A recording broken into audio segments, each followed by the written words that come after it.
Welcome to Kenton's videos. Enjoy the video. You start by confirming the essentials so fixes target the real problem.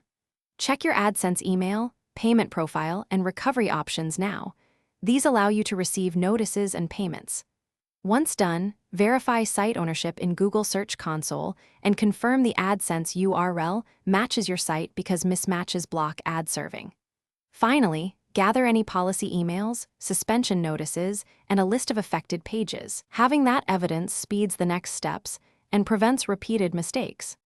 You now diagnose the middle, more technical steps to resolve policy flags. Read the suspension message closely and map phrases to specific policies, content, placement, or invalid traffic, so you fix the root cause.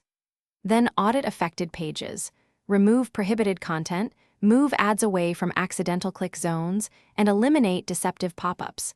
These changes reduce policy risk. Also check Search Console and Analytics for sudden traffic spikes or crawl errors, because irregular traffic often triggers automation. You finish by preparing a clear appeal and verifying outcomes. After you apply site-wide fixes, document everything with before and after screenshots and a short timeline of changes so reviewers understand your corrective actions.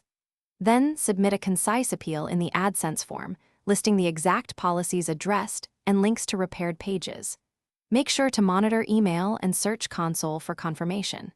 If the appeal is rejected, review the reviewer notes, iterate the fixes, and wait at least 7 to 14 days before reappealing. Thanks for watching. Consider subscribing if we helped you.